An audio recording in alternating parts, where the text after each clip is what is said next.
han creado muchos modelos o estrategias de enseñanza-aprendizaje de razonamiento clínico. Vamos a ir desglosándolos uno por uno. Vamos a empezar con el Out-Mini.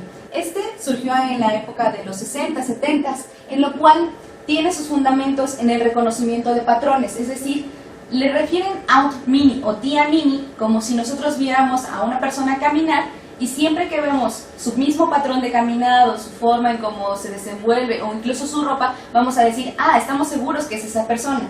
Después tenemos el de One Minute Preceptor. En este modelo, el preceptor y el estudiante se tienen que apartar posterior de la consulta para analizar el caso y hacer los siguientes 5 pasos, que serían 5 microhabilidades. Una, involucrar al aprendiz, es decirle, por ejemplo, ¿tú qué opinas del paciente que vimos? Después, indagar sobre evidencia. ¿Cómo me justificas el diagnóstico que estás proponiendo?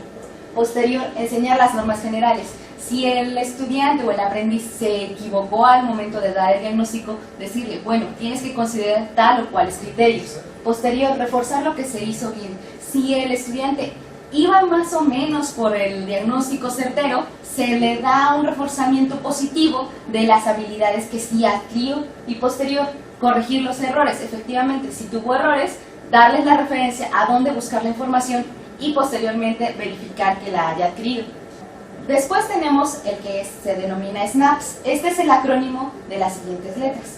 En el caso de la S, Summarize. En este hablamos de sintetizar la historia clínica y los hallazgos que se hayan encontrado a la exploración. La N de Narrow, reducir los diagnósticos presuntivos o diagnósticos diferenciales a las menores posibilidades. La de Analyze, analizar el diagnóstico, es decir, siempre con el énfasis de comprobar que ese sea el certero. Proof o probar. En este sentido, el de proof es el estudiante ya tiene una posibilidad diagnóstica, una sospecha diagnóstica y la contrasta junto con el profesor y efectivamente le puede interrogar sobre dudas, incertidumbres o cualquier otro punto que tenga de aclaración. Después, una vez que ya confronta su diagnóstico, puede desarrollar o proponer un plan de tratamiento o de diagnóstico en dado caso, porque en algunas situaciones, a pesar de que haya tenido mucha información, no es posible que dé un plan terapéutico de inmediato. Y la última, la de Select. Aquí mucho se recapitula de lo anterior y en muchas ocasiones retomamos algún error o algún faltante de conocimiento y el estudiante selecciona ese tema y en automático lo lleva para el estudio independiente. El de Patient Witness, este se puede llevar a cabo durante las rondas en los hospitales o con el paciente mismo durante la consulta. Aquí lo que primero se prepondera es establecer una relación médico-paciente y una relación que incluya al estudiante. Después, enfocar y responder a la presentación. Dar un punto muy certero en el cual el estudiante debe de dar sus opiniones o su posible diagnóstico. Después, atención plena del paciente. Una vez que se inicia el interrogatorio, la historia clínica, permitir al estudiante que continúe con toda la exploración y que no haga preguntas reiteradas al paciente, a menos que sean necesarias.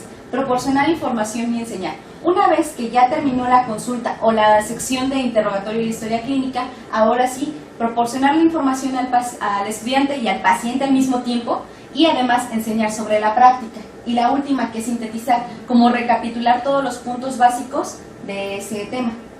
Luego, el de Clinical Problem Analysis, este es muy importante porque sirve para el estudio o abordaje de los pacientes crónicos complicados o complejos. En este sentido, digamos que el paciente es un rompecabezas, lo cual implica que hay que obtener más información aún e indagar sobre la misma. Entonces, se parte de obtener la información relevante igual de la historia clínica o interrogatorio.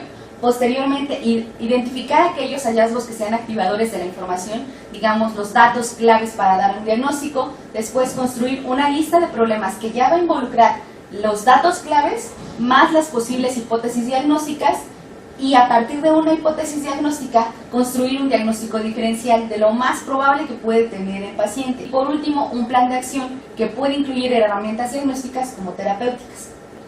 Sigue la formulación de problema o problem formulation o problem representation. En esta sí se parte de ambos tipos de razonamiento clínico, que es lo analítico como analítico, pero además incluimos los siguientes elementos. que puede ser los conocimientos, las habilidades, las actitudes del propio estudiante, su perspectiva de la enfermedad y del momento en el que se está llevando a cabo, que incluye obviamente el contexto, y por último la experiencia que ya tiene viendo a otros pacientes.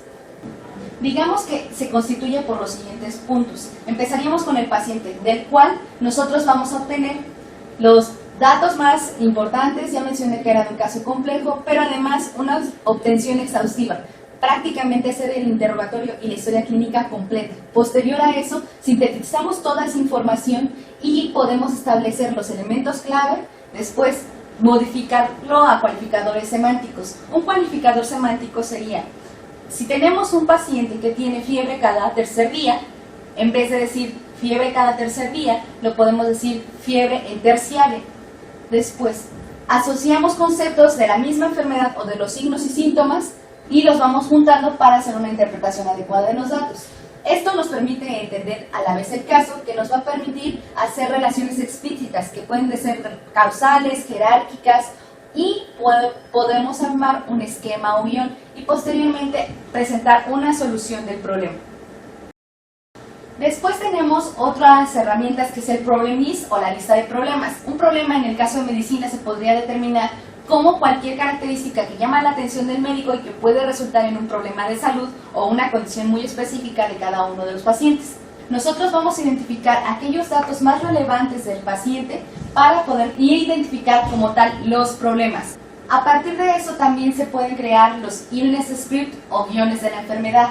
Un illness script es, primero, identificar en el paciente los datos relevantes y a partir de eventos reales, hacer una estructuración de este conocimiento para identificar los guiones de las enfermedades. Un ejemplo sería pedirle al estudiante, ve a buscar a un paciente con insuficiencia cardíaca.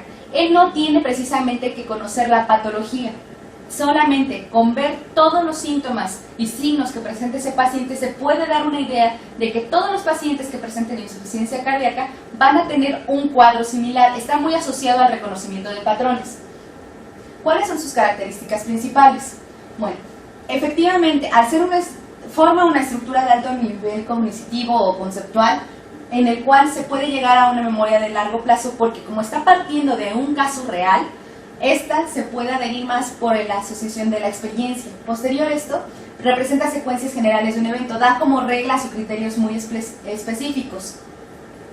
Se puede ordenar de manera temporal, causal y jerárquica. Es activada por conjuntos de datos en contexto. Si el estudiante se vuelve a exponer a un caso similar, lo va a poder asociar fácilmente, y contiene variables o espacios que se llenan con los datos. Muchas ocasiones el guión de la enfermedad no va a coincidir en todos los pacientes, pero con algún dato que sobre o falte se puede completar.